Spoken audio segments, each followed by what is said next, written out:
Começa agora o programa Bem Viver, uma prosa sobre saúde, bem-estar, comida e agroecologia. Produção Rádio Brasil de Fato.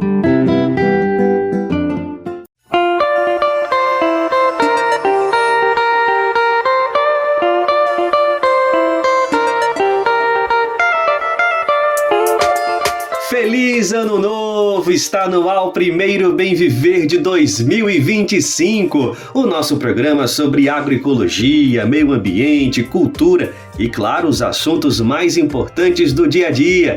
Seguimos em 2025 na nossa missão diária em busca de um mundo mais justo e solidário. Eu sou Afonso Bezerra e vou ficar com você pela próxima 1 hora. Hoje é quarta-feira, dia 1º de janeiro de 2025. Acerta o calendário aí. Dia de descanso, de feriado universal. Então, fica aqui com a gente e escuta o que a gente separou para hoje. Conheça a história de Padre Justino, indígena formado pelos salesianos na Amazônia e que há 30 anos cumpre a missão do sacerdócio católico. Frei Beto, um dos mais importantes intelectuais da esquerda brasileira, analisa os 2 primeiros anos do governo Lula. E nós vamos até a Rússia conhecer a Copa de Futebol de Cegos, articulada pelo BRICS. Chegamos em 2025, mas ainda estamos analisando 2024. Confira uma retrospectiva sobre as questões climáticas no Brasil e no mundo. Tem esses, mas tem bem mais no programa que começa agora mesmo.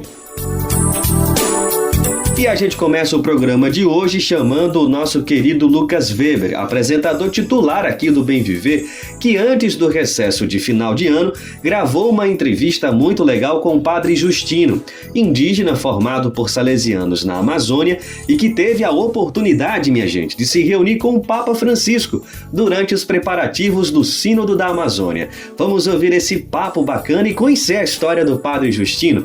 É com você, Lucas. E o Bem Viver de hoje tem a honra de receber o Padre Justino Rezende, ele que é nascido na aldeia Onça Igarapé, isso no Alto Rio Negro, que pertence ao município de São Gabriel da Cachoeira, é o município mais indígena do Brasil, fica no estado do Amazonas, e ele é simplesmente o primeiro padre indígena da etnia dele, que é o Tuiucá.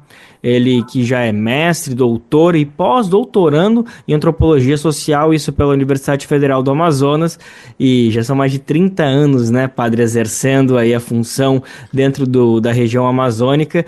E aqui eu já vou fazer uma provocação, uma brincadeira que eu vou pedir para o padre me corrigir se é exagero ou não, mas ele é amigo do Papa Francisco, ou pelo menos os dois se encontraram, isso durante o Sínodo dos Bispos da Amazônia que aconteceu em 2019. Padre, uma alegria recebê-lo, obrigado pela disponibilidade para conversar com a gente, viu? Muito obrigado pela oportunidade de conversar com você, com os outros. E realmente eu tive oportunidade nos anos de 2018, 2019, que foram 2 anos de preparação e realização do Sínodo da Amazônia. Eu participei da reunião presencial com o Papa Francisco, os outros bispos conselheiros daqui da Amazônia, outras religiosas, leigas. Era uma equipe que estava composta para trabalhar diversas questões e eu fui convidado para trabalhar sobre questão indígena, evangelização dos povos, pastoral indígena. Então, foi muito bom para mim ter essa experiência eclesial, mas, ao mesmo tempo, uma experiência de levar uma visão dos povos indígenas. Eu penso que eu contribuí com alguma coisa. A gente tem certeza que sim. Eu quero mais te ouvir sobre esse encontro com o Papa, sobre como foi o Sínodo, padre. Mas antes disso, eu queria um pouquinho mais ouvir da história do senhor. que é curioso, é muito interessante ouvir um pouco do relato do senhor, afinal são 30 anos exercendo a função de padre, e o senhor nasceu dentro de um território indígena, então teve todo um atravessamento cultural de ter nascido dentro de um local que tinha um outro tipo de orientação religiosa, de concepção sobre as questões que extrapolam o nosso ser, e de repente teve esse atravessamento e o senhor se tornou padre. Eu queria te ouvir um pouquinho sobre como foi esse processo para entender os desafios e as potencialidades também dessa resolução de tudo. No ano de 1940, chegaram os missionários salesianos na nossa região do distrito de Paricachoeira. Então, a partir daquele contato, eles construíram escolas, né? Naquela época eram internatos.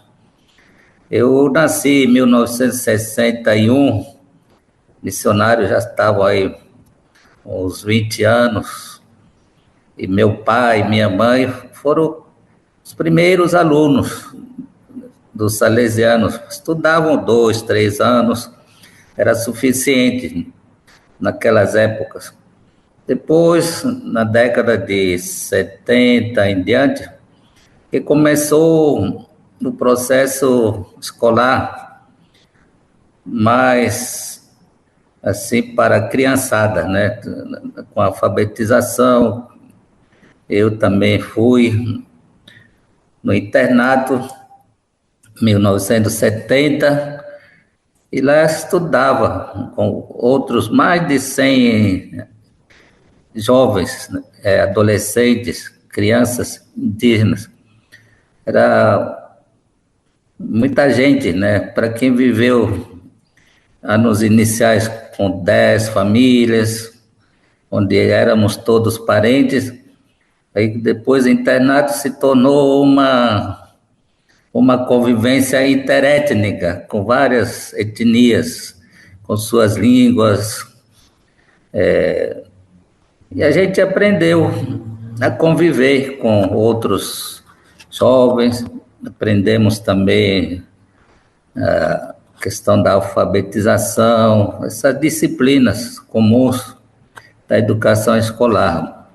Aprendíamos também os ofícios, né, da marcenaria, outros aprendiam mecânica, corte e costura, cultivo de plantações, criação de animais, porque se pensava naquela época que a escola poderia nos civilizar, né? Com todos os ensinamentos, nós poderíamos deixar de ser indígenas e, ao mesmo tempo, no campo da evangelização, tinha também catequese, celebrações nas comunidades, nas aldeias. Os padres visitavam continuamente, dando acompanhamento.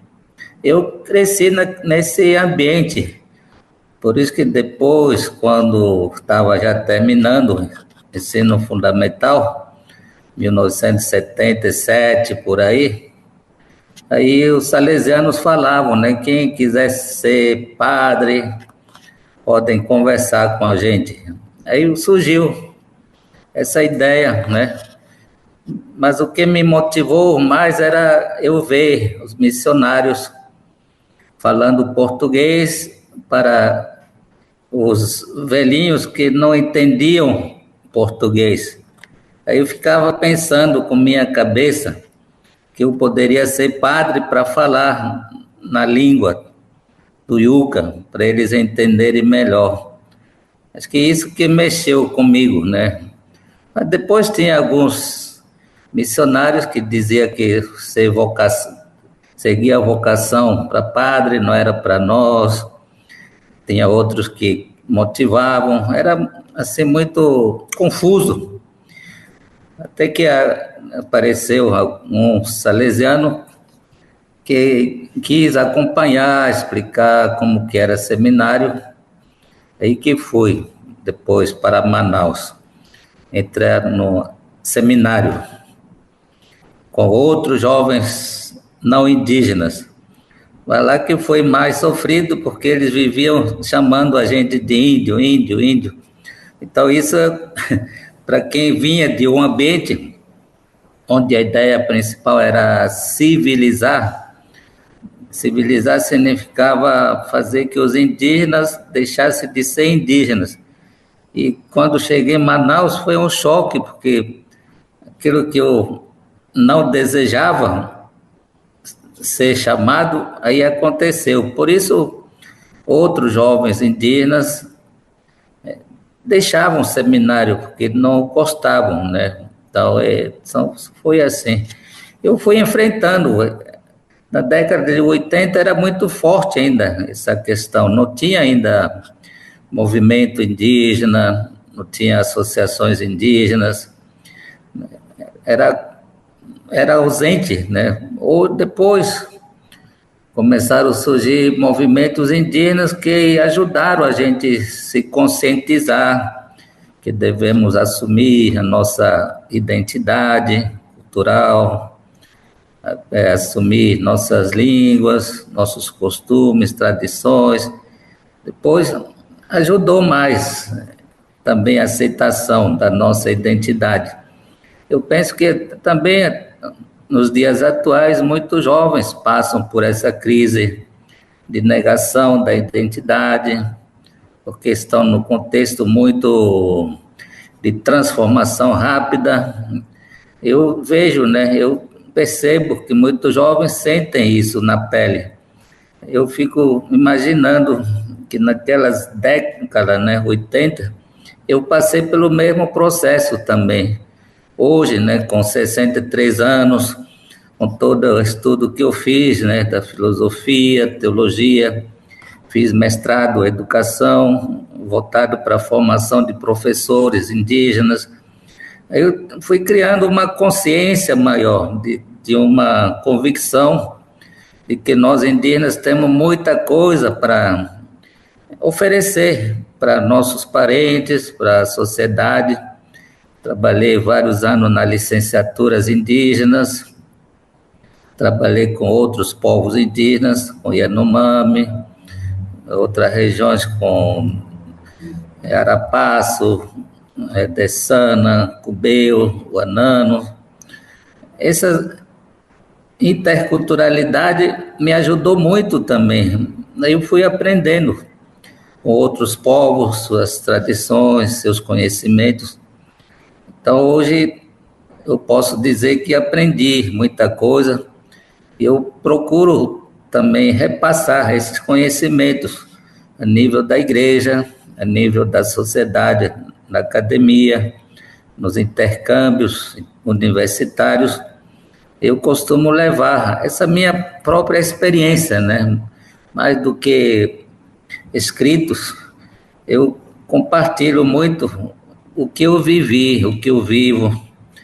Tem vezes que eu escrevo também, né? Então, é coisa muito interessante na minha vida.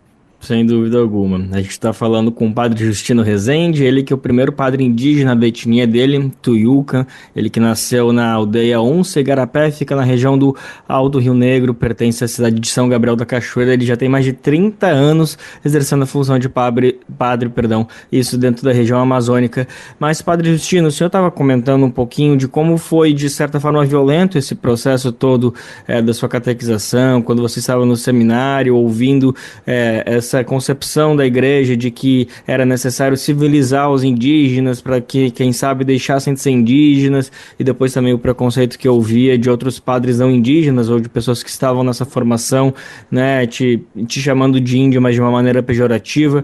Então eu queria te ouvir um pouquinho sobre, bom, você já tem mais de 30 anos formado como padre, e qual então você entende que é o papel ou até a responsabilidade da igreja na disseminação desses conflitos internos, como o senhor estava comentando, de pessoas que demoram a se entenderem como indígenas? De que maneira a gente precisa olhar com criticidade para esse assunto e o quanto a gente pode dizer que se evoluiu nesses últimos anos, 40 anos basicamente, desde que você estava nesse processo de formação? Aqui na região amazônica, Nós tivemos, no final da década de 80, o surgimento da Coordenadoria das Organizações Indígenas da Amazônia Brasileira. Depois, já tinha a nível nacional, na década de 70, União das Nações Indígenas, né? Mas era no Sul. E depois esse movimento foi engajando outros indígenas pela criação de suas associações indígenas, e depois São Gabriel da Cachoeira, 1987, criou também a Federação das Organizações Indígenas do Rio Negro, e foi a partir disso que surgiu uma nova prática de tratar as questões indígenas, né? A prática missionária foi bastante criticada, como aquela que destruiu as línguas, as práticas culturais. Mas eu, nesse contexto, eu fazia também como um sujeito de fazer uma ponte, né? Uma ponte de diálogo entre movimento indígena, que estava sendo muito radical, e também os missionários. Então, eu queria contribuir no sentido de que aquele modelo de educação anterior foi também uma resposta da situação daqueles contextos nos quais eles chegaram, né? Dom Frederico da Costa, aqui, bispo de Manaus, visitando o Rio Negro, 1890, por aí, 97, ele viu uma região abandonada, era dominado pelos comerciantes, seringueiros, aí que levavam os indígenas para a Colômbia, Venezuela, aqui mesmo para Pará. Aí ele fez apelo, né, que deveria vir uma congregação que trabalhasse com as juventudes, né? Então, o nosso fundador, né, São João Bosco, ou Dom Bosco, ele demorou para responder a esse pedido. Somente em 1910 que deu um sim, e os salesianos chegaram aqui na Amazônia em 1915. Então, por isso que foi feito esse empreendimento muito grande, né? Naquele tempo não tinha grandes embarcações, não tinha grandes recursos como temos hoje, né, das embarcações, mas eles conseguiram construir escolas grandes, prédios, com a participação dos próprios indígenas.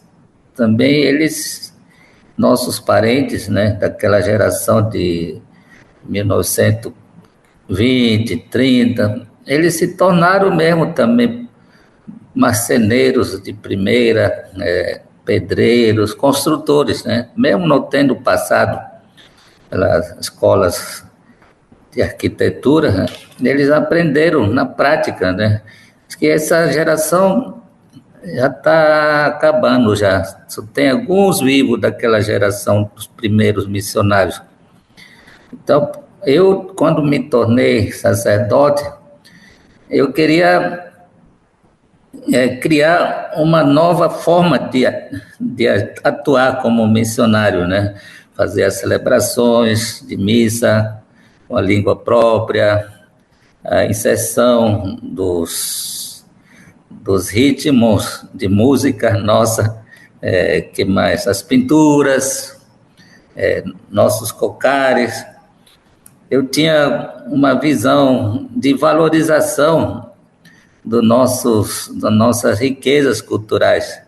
Mas só que depois, meus próprios parentes, né, daquelas paróquias que eu trabalhei, eles diziam que, mais do que dizer, eles duvidavam, né? Será que está certo, padre, a gente fazer isso? Porque antigos missionários, diziam que isso era do demônio, será o senhor não está retomando isso?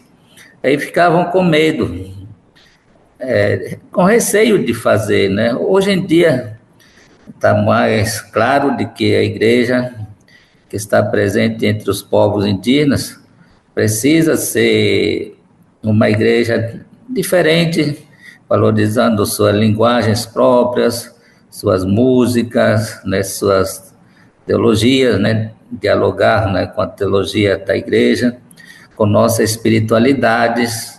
Isso tenho feito também, refletido bastante nesse campo, né, como o sacerdote. Eu fui fazendo também minhas próprias reflexões, assessorando assembleias diocesanas, ministrando cursos para seminaristas, vida religiosa, participando também do movimento de teologia índia aqui na América Latina. Então, tudo isso me ajuda a entender melhor, né? Depois, como também entrei muito na educação escolar, na formação de professores, nós sonhamos em fazer uma educação diferente, né? Onde nossos conhecimentos tenham espaços na educação, nossos conhecimentos, nossas práticas sociológicas, nossas práticas da política indígena.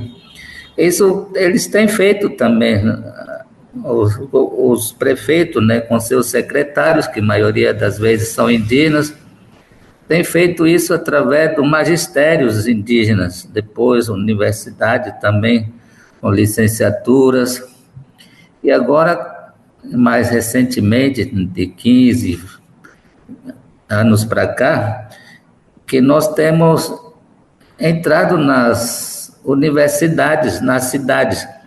Aí que a gente sente mesmo, assim, com vontade de fazer a diferença. A diferença para nós é mostrar que nós temos conhecimentos para oferecer para a universidade. Enquanto eles dizem os indígenas vão tirar a qualidade do ensino aqui na universidade, a gente pensa, não, nós vamos trazer conhecimentos para enriquecer a universidade. Nós não vamos empobrecer a universidade. Existem ainda essas tensões internas na universidade.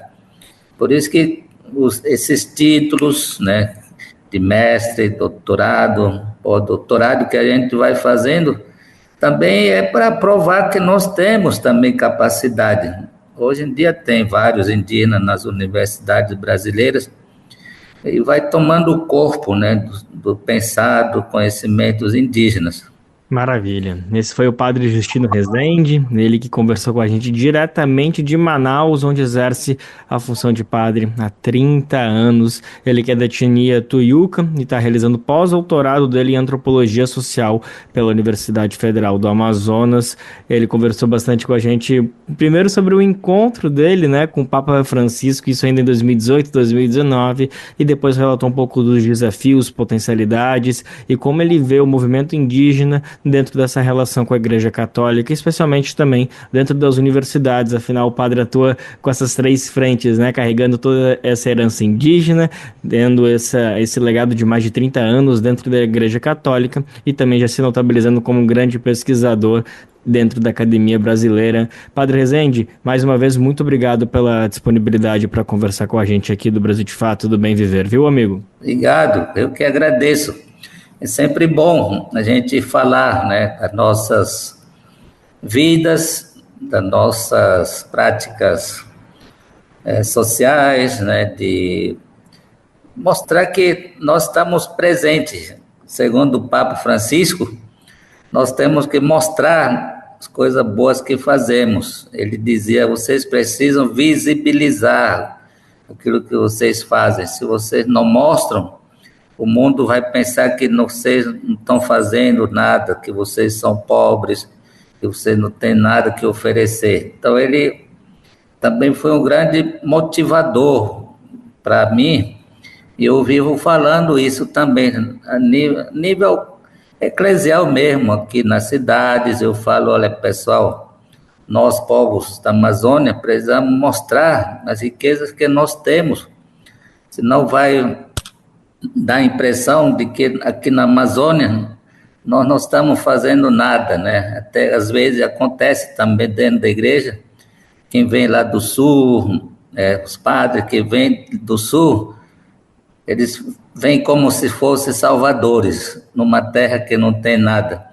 Eu tenho insistido muito também, aqui tem missionários, missionárias que nasceram aqui com rosto amazônico, como dizia o Papa Francisco, né, com rosto indígena, com rosto afrodescendente, com rosto caboclo. Estão aqui missionários com rosto próprio e com o coração próprio. Então, isso eu tenho insistido muito depois do Sínodo da Amazônia. Eu penso que não é só nós indígenas que temos que assumir nossa realidade, nossas identidades regionais, que são importantes para enriquecer o mundo atual. Pronto. Então, com esse ensinamento, né, essa reflexão trazida justamente pelo Papa Francisco, a gente encerra essa entrevista com o Padre Justino Rezende. Mais uma vez, obrigado pela disponibilidade, viu, amigo? Obrigado. Deus lhe abençoe. Você está ouvindo o programa Bem Viver, uma prosa sobre saúde, bem-estar, comida e agroecologia. Agora um recadinho para você que gosta do Bem Viver e das produções do Brasil de Fato no rádio. O Bem Viver, esse programa que você está ouvindo agora, faz parte de uma rede incrível de parcerias que retransmite o programa por todo o Brasil. Inclusive, eu acho que você também pode estar nos ouvindo agora em uma dessas rádios parceiras. Já são quase 500 emissoras espalhadas pelo país que recebem e compartilham as nossas edições diárias, hein? Que bacana! E a boa notícia é que essa rede pode crescer ainda mais. Se você faz parte de uma rádio e quer se juntar a essa parceria, é só se cadastrar no nosso site. Acesse lá radiobrasildefato.com.br. Bom, quando chegar lá, você vai clicar em como ser uma rádio parceira. E pronto, tá feita a parceria. Inclusive, eu quero mandar aqui um abraço especial para todo mundo que faz essa articulação acontecer. Um feliz ano novo para todas essas rádios parceiras.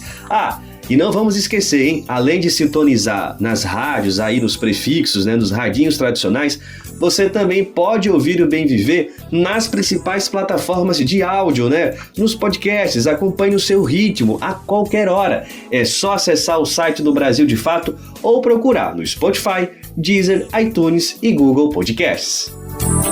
Estamos em clima de ano novo, 2025 já começou, mas janeiro sempre tem aquele clima de planejamento, de avaliação, não é verdade? E aqui no Bem Viver a gente segue fazendo um balanço de tudo que aconteceu em 2024. Ainda na semana do Natal, o escritor e jornalista Frei Beto, um dos mais importantes intelectuais da esquerda brasileira, participou do nosso programa, o BDF Entrevista, e fez uma análise desses 2 primeiros anos do terceiro mandato do presidente Lula. Frei Beto afirmou que o governo está cercado por forças conservadoras, a exemplo do Banco Central e do próprio Congresso, e que tem pouca mobilidade política para avançar em pautas centrais para o povo brasileiro. Mesmo assim, Frei Beto acredita que o governo passou por média nesta primeira fase do mandato e tem se equilibrado diante das adversidades. Vamos ouvir um trecho dessa entrevista. José, eu sempre enfatizei que o governo Lula tem 2 tornozeleiras eletrônicas, uma em cada perna. O Banco Central de um lado e o Congresso de outro. O Congresso é majoritariamente conservador, talvez o mais conservador que o Brasil conheceu depois da redemocratização, em 1985, e, ao mesmo tempo, o Banco Central é presidido, felizmente ele vai sair agora em 31 de janeiro, por um bolsonarista que veste a camisa bolsonarista, se assume como bolsonarista e, portanto, toda a atividade dele à frente do Banco Central é de sabotagem do governo Lula. Para ele, o governo Lula não pode dar certo. Aliás, para ele, que é um agente do mercado, um agente dos bancos, tudo ia ser um grande fracasso econômico. E hoje de autonomia, o Banco Central não tinha absolutamente nada, né? Não, exatamente, mas legalmente a autonomia acabou, né?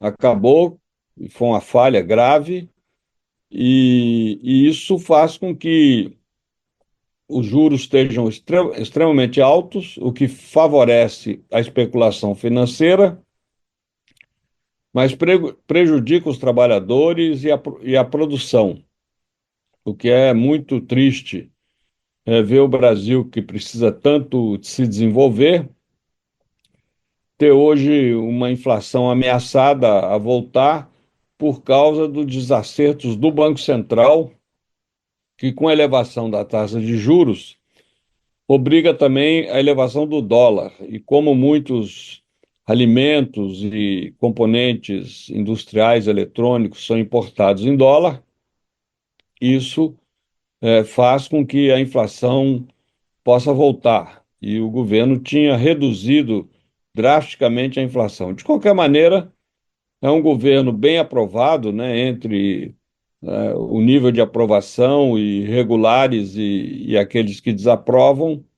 A soma da aprovação e dos regulares é bastante significativa, favorável ao governo Lula. E o Lula, ele tem que caminhar em ovos, né, porque não pode tomar determinadas medidas porque está refém desse Congresso conservador. De qualquer maneira, o pacote que foi feito agora de ajuste fiscal é um pacote moderado, que me agradou muito, porque o Lula evitou se submeter às exigências do mercado e do Congresso conservador. Mas por isso a insatisfação. Eles gostariam que, por exemplo, houvesse desatrelamento do salário mínimo e do benefício da Previdência Social, que seria um grande desastre, ou seja, penalizar os pobres. Ninguém quer perder a isenção tributária, né? O agronegócio, os bancos, grandes indústrias, importadoras, mineração, todos gozam de uma excessiva isenção tributária, mas querem que o governo corte na saúde, na educação, enfim, asfixiando cada vez mais a população pobre do país, que é a maioria. E, felizmente, o Lula tem resistido. Até quando, como, não sabemos, porque há que fazer muitas composições, muitas alianças, muitas conversas, porque se ele não entregar os anéis, ele perde os dedos. Sabemos que com esse Congresso, assim como foi feito pelo Eduardo Cunha com a Dilma, que colocou em votação o impeachment dela e foi imediatamente aprovado, o Arthur Lira poderá fazer o mesmo com o presidente Lula e, com certeza, isso pode ser aprovado também. Então é preciso caminhar em ovos, mas o Lula tem saído muito bem, felizmente. A entrevista completa está imperdível, minha gente. Você pode conferir no canal do Brasil de Fato no YouTube. É só digitar lá na pesquisa, né, no YouTube, Brasil de Fato, e procurar por BDF Entrevista, que é uma produção semanal do Brasil de Fato em parceria com a Rede TVT, sempre recebendo personalidades de destaque em diversas áreas. E vai ao ar toda terça-feira às 9 da noite, tanto na TV aberta com a TVT, como também no YouTube do Brasil de Fato. E o programa também fica disponível na versão em áudio, nas plataformas de áudio como Spotify, Deezer, iTunes e Google Podcasts. E um tema que é a cara do nosso programa, claro, é o debate sobre meio ambiente. Você sabe que aqui no Bem Viver é onde você fica por dentro de tudo sobre agroecologia, alimento saudável, reforma agrária, questões climáticas, enfim. E uma retrospectiva que não poderíamos deixar de fazer, e vamos seguir fazendo inclusive ao longo de janeiro, é sobre a agenda climática em 2024. O ano não foi fácil, né? Tivemos enchentes graves no Rio Grande do Sul, estiagens na Amazônia, crise hídrica em algumas bacias do país, um cenário sério e que demanda ações urgentes. O nosso repórter em Brasília, Leonardo Fernandes, conversou com ambientalistas de diversas organizações para avaliar o comportamento do governo federal ao longo de 2024 a respeito das questões climáticas. Vamos ouvir. 2024 foi o ano mais quente da história desde o início da medição da temperatura do planeta pelo Serviço Climatológico Copérnicos em 1880, o que acende um alerta. A humanidade tem menos tempo para enfrentar as mudanças no clima do que se pensava. 2024 também ficará marcado pela força dos eventos climáticos extremos. É o que destaca o coordenador adjunto de Política e Direito do Instituto Socioambiental, Maurício Guita. Nós vimos no Brasil, no primeiro semestre, o desastre climático no Rio Grande do Sul, os efeitos. Temos visto seca histórica na Amazônia e em outras regiões. Temos visto perda de disponibilidade hídrica em todo o país, praticamente todas as bacias hidrográficas, inclusive na Amazônia. Isso traz consequências muito graves para as pessoas. Ainda no âmbito do Executivo Federal, o governo foi o articulador do Pacto pela Transformação Ecológica, assinado pelos 3 poderes em agosto.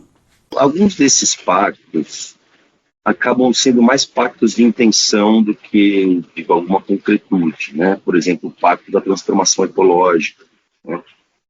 Outros são planos que nós precisamos ver como é que vão ser implementados, né? Os planos de adaptação climática, por exemplo, né? Nós tivemos uma lei aprovada no Congresso sobre o tema, né? De uma construção de planos municipais, estaduais, inclusive federal, de adaptação à mudança do clima. Nós temos que ver como que esse arranjo vai funcionar, né? Mas o que nós temos visto em linhas gerais, né?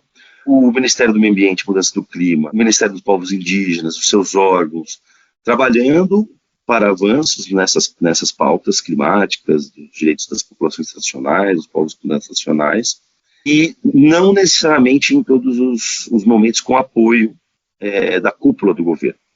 Para a pesquisadora do Greenpeace, Gabriela Nepomuceno, as contradições do governo na pauta ambiental se explicam sobretudo pelo modelo de desenvolvimento adotado pelo país e pelo fato de se tratar de um governo de frente ampla, no qual setores de influência no poder não convergem sobre a agenda do clima. Eu acho que esse modelo de desenvolvimento colonial, digamos assim, né, agrícola, de país exportador de matéria-prima, que caracteriza, né, a nossa economia, ela se reflete nessa correlação de forças que existe aí dentro do próprio governo, lembrando que a gente não está falando de um governo do PT, mas de um governo de frente ampla, encabeçado pelo Partido dos Trabalhadores, mas é um governo de frente ampla que tenta todo o tempo acomodar os interesses, né, você citou o Ministério aí da Agricultura, mas eu incluiria aí o Ministério de Minas e Energia, o Ministério de Indústria e Comércio, que tem travado negociações sobre o Tratado de Plástico, por exemplo, com um impacto importante nos oceanos. Então você tem forças políticas dentro do governo que dificultam ali a implementação de medidas que a gente considera caras. A pesquisadora da organização SOS Mata Atlântica, Malu Ribeiro, concorda que 2024 foi mais um ano difícil para a agenda ambiental, principalmente pelo papel do Congresso Nacional, onde a bancada ruralista se une ao bolsonarismo negacionista para aprovar projetos nocivos ao meio ambiente. Foi um ano de contenção de danos, de vigília permanente junto ao Congresso Nacional e incidência política para que aquele chamado pacote da destruição, que tinha ali 25 projetos de lei e 3 emendas constitucionais, não fosse votado, né?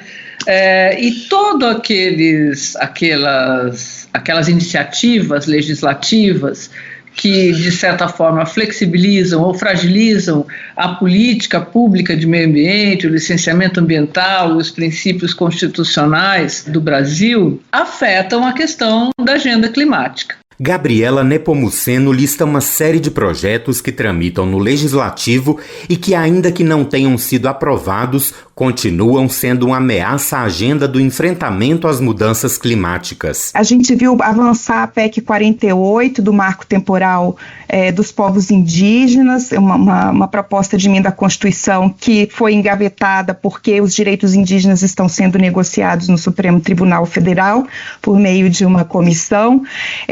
A gente viu andar, por exemplo, a PEC das praias, o projeto das eólicas offshore, que era um projeto que visava impulsionar a produção de energia verde no mar, acabou vendo ali o seu texto modificado por jabutis que prolongam o incentivo de produção de gás e carvão. A geopolítica internacional também pesou sobre a pauta do clima. Guerras, conflitos e o avanço da extrema-direita negacionista é motivo de preocupação dos ambientalistas, que já sentiram seus efeitos nas últimas conferências do clima da ONU. Como explica Guetta? As últimas conferências do clima, no geral, deixaram a desejar. E quando nós conquistamos acordos ao longo da história, por exemplo, o Acordo de Paris, foram momentos em que a política internacional estava branda, estava mais tranquila. As últimas 2 COPs foram realizadas em países petroleiros, num sinal negativo, porque o principal ponto da questão climática é o petróleo. Podemos falar de desmatamento, podemos falar do que quiser, mas a imensa maioria das emissões globais advém do petróleo. E este é o maior problema, e este problema não foi discutido. Avaliação compartilhada por Gabriela Nepomuceno, do Greenpeace. O acordo final da COP29 previu o desembolso de 300 bilhões anuais em ações de adaptação e combate à crise, mas o montante que os países em desenvolvimento pleiteavam era de 1,3 trilhões, ou seja, uma quantidade muito inferior. A COP30 em 2025 será realizada no Brasil, em Belém, capital do estado do Pará. As organizações da sociedade civil esperam que o governo brasileiro construa uma articulação em torno do financiamento climático e que a sociedade aproveite o momento para debater os rumos da política ambiental no Brasil. De Brasília, da Rádio Brasil de Fato, Leonardo Fernandes. E a gente sabe que, diante dos desafios ambientais, uma das saídas é a aposta nas energias renováveis e limpas, sem impacto social e distribuída de forma democrática para toda a população. Aqui no Bem Viver, a gente tem falado sobre isso, dessas potencialidades, mas alertado também sobre o caminho adotado, por exemplo, pelas eólicas, que tem impactado bastante os agricultores e comunidades tradicionais do Nordeste. E uma lição importante nesse modelo de energia renovável vem de Cuba. Em meio a uma grave crise causada pelo bloqueio econômico, jovens cientistas trabalham na construção de uma transição energética na ilha caribenha. A gente vai entender melhor essa história na reportagem de Gabriel Vera Lopes, com locução de Kaique Santos.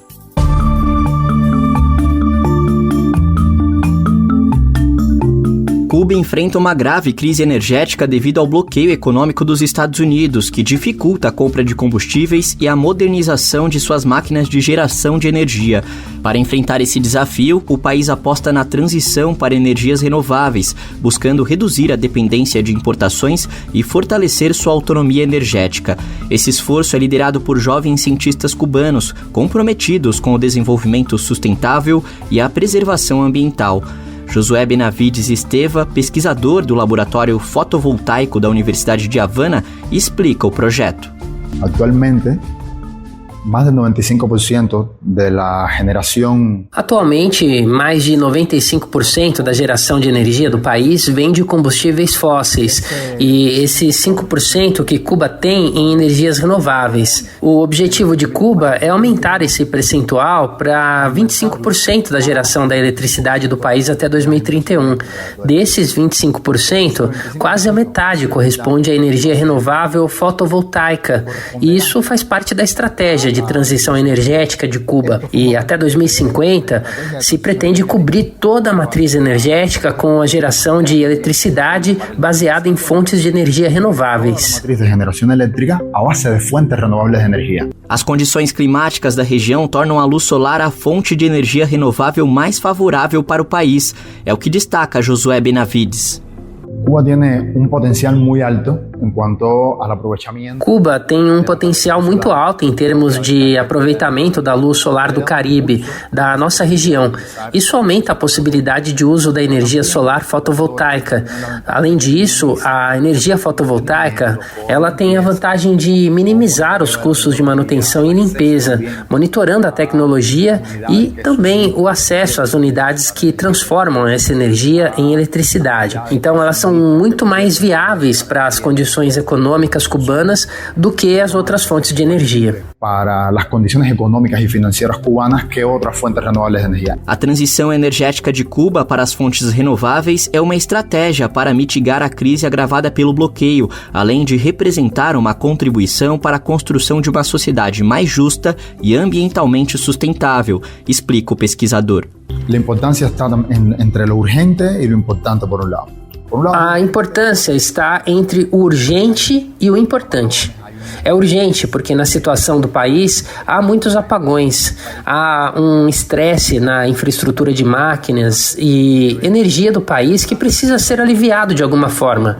Há necessidade de cobrir a demanda do setor residencial e do setor de produção industrial que, de alguma forma, será complementada pela entrada de energia renovável, especialmente a fotovoltaica. Tudo isso é uma questão de urgência, mas, por outro lado, há uma questão importante que tem a ver com a mudança cultural na compreensão de como nos relacionamos com o meio ambiente, que tipo de tecnologias usamos para atender às nossas necessidades. Estamos trabalhando hoje para um tipo de futuro, para as novas gerações e para quando formos mais velhos. Eu gosto de imaginar uma Cuba que funcione com energia renovável, onde as pessoas estejam familiarizadas com essas tecnologias, que facilitem suas vidas. Uma tecnologia que satisfaça as necessidades das pessoas e, ao mesmo tempo, não seja voraz com o meio ambiente. Que seja uma tecnologia que satisfaga as necessidades das pessoas ao tempo que não seja voraz com o meio ambiente. Enquanto Cuba continua a denunciar o cruel bloqueio a que está submetida, no mundo que se torna cada vez mais agressivo, a busca por alternativas se torna cada vez mais urgente, encerra Josué Benavides. Que sim, podemos chegar a ser melhores que o bloqueio. Sim, podemos chegar a ser melhores do que o bloqueio, mesmo que tenhamos que continuar construindo essa alternativa para podermos coroar essa ideia de nos emanciparmos por nós mesmos e por nossos próprios esforços. Essa ideia que é emancipar-nos por nós mesmos e por nossos próprios esforços. De São Paulo, da Rádio Brasil de Fato, com reportagem de Gabriel Vera Lopes, de Havana, Cuba, Kaique Santos.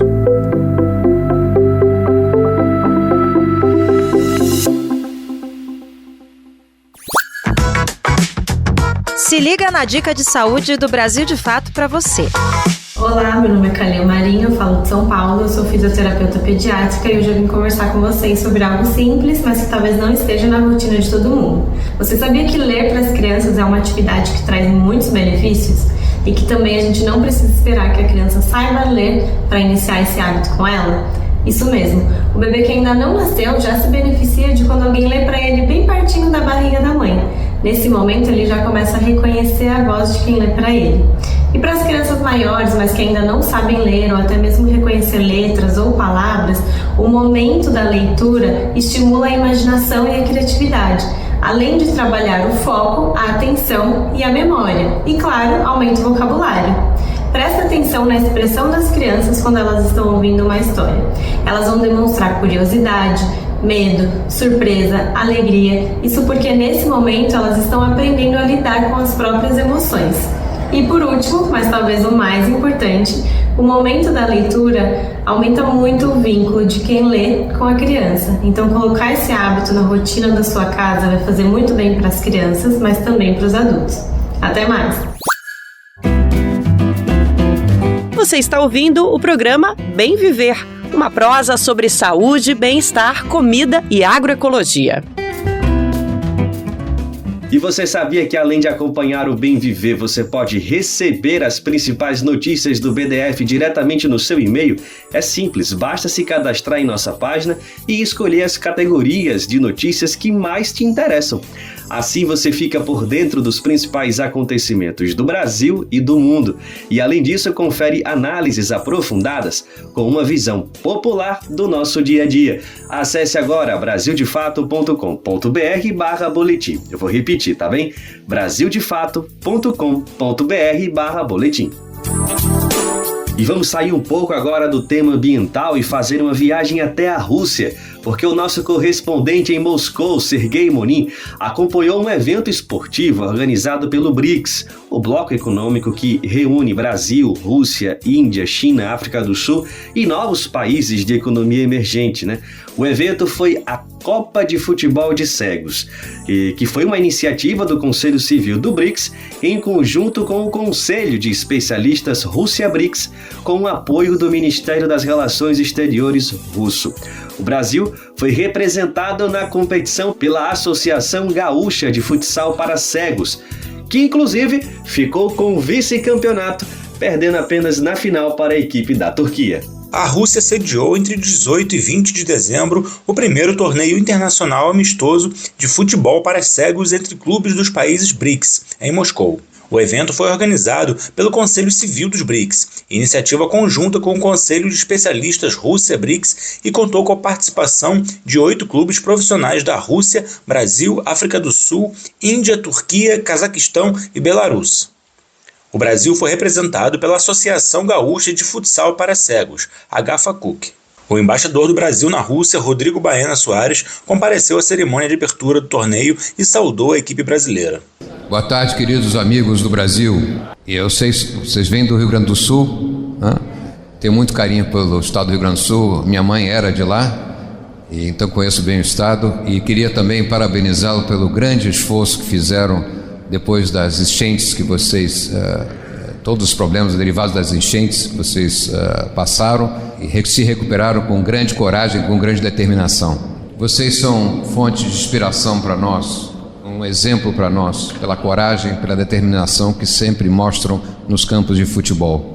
De acordo com os organizadores do evento, a iniciativa de promover um torneio de futebol para deficientes visuais está conectada aos conflitos políticos entre Moscou e o Ocidente, sobretudo no contexto das sanções contra a Rússia. Em março de 2022, a Associação Internacional de Esportes para Cegos suspendeu a participação das equipes da Rússia e de Belarus no Campeonato Europeu de Futebol para Cegos, evento classificatório para a Copa do Mundo de 2023, competições cruciais para que a seleção russa de futebol de cegos disputasse uma vaga na Paralimpíada de 2024. Como alternativa, a Rússia tem organizado eventos esportivos no âmbito do Grupo BRICS, como os Jogos de 2024, buscando criar oportunidades para que seus atletas participem e evoluam em competições internacionais. Assim, o Conselho Civil do BRICS reforça que o intercâmbio cultural e humanitário entre os países membros é um dos pilares do grupo, complementando as iniciativas políticas e econômicas. No campo, o time do Brasil acabou ficando com o vice-campeonato após perder de 1-0 para a equipe da Turquia. O time russo Zvezda ficou com o terceiro lugar. O vice-chanceler russo Sergei Ryabkov prestigiou a cerimônia de encerramento do evento e reforçou os votos para que a presidência do Brasil no BRICS em 2025 continue a iniciativa. Você sabe, o B2B, que é a expressão para comércio entre as empresas, é algo bom e também é necessário. E eu tenho certeza que a presidência brasileira vai dar uma atenção muito séria no campo da economia e dos negócios. Mas o BRICS já formou uma tradição de contatos muito amplos entre os povos nos formatos mais variados. Há festivais de teatro, colaboração de museus, fóruns acadêmicos. Muitos encontros acontecem sob formatos de festivais. E os Jogos Esportivos do BRICS deste ano, em Kazan, reuniram atletas de mais de 50 países. Então, o BRICS é um hidro, como em um átomo, e ao redor giram os elétrons. Pode ser que não seja uma analogia tão adequada, mas, em princípio, como centro de atração, ponto de concentração, como um farol justamente na esfera do contato entre as pessoas. O BRICS é muito importante. E as pessoas que precisam de interações, na possibilidade de competir, que buscam parcerias, atletas com possibilidades restritas e o futebol para cegos como uma das suas modalidades é algo que deveria ter sido feito já há muito tempo. E nós estamos muito felizes que conseguimos fazer isso durante a nossa presidência. Nós esperamos que os amigos brasileiros vão adotar essa iniciativa também e possam dar o próximo passo para que isso seja uma tradição e um elemento integrante, inclusive, da programação dos Jogos BRICS. Традицией и неотъемлемым элементом, в том числе программы игр БРИКС. De Moscou, na Rússia, para a Rádio Brasil de Fato, Sergei Monin. Você está ouvindo o programa Bem Viver, uma prosa sobre saúde, bem-estar, comida e agroecologia. Agora a gente compartilha um recado de toda a equipe do Brasil de Fato, é que a gente precisa da sua colaboração para continuar produzindo conteúdos de qualidade, com o rigor jornalístico que você já conhece e confia. O nosso trabalho é e sempre será trazer a visão popular dos fatos, tanto no Brasil quanto no mundo, e seguimos firmes em 2025. E você pode ajudar através do nosso Apoia-se, contribuindo com o valor que puder, que estiver ao seu alcance. Assim você se junta a quem luta contra a desinformação e constrói um futuro melhor para todos e todas. E aí, bora nessa? É muito fácil. Acesse agora apoia-se/Brasil de Fato. O link também está na descrição desse episódio, lá nas plataformas de podcast. Estamos contando com você, hein?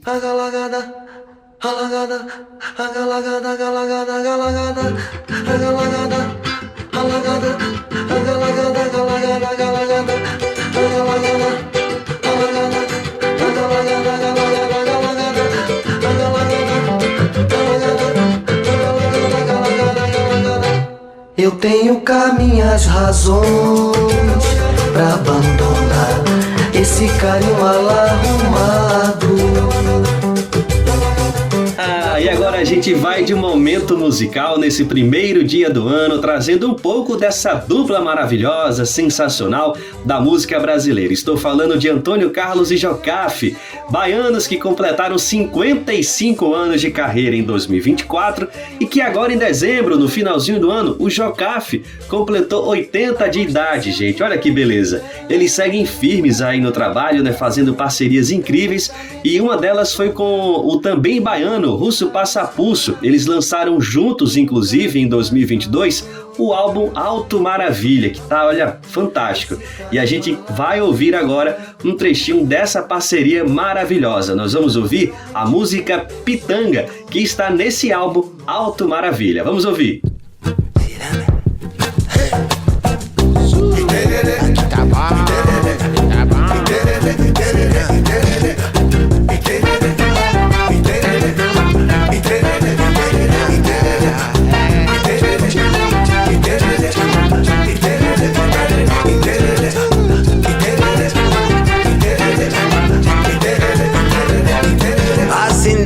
Estrelas no céu da tua boca, tua língua tem saliva com gosto de flor.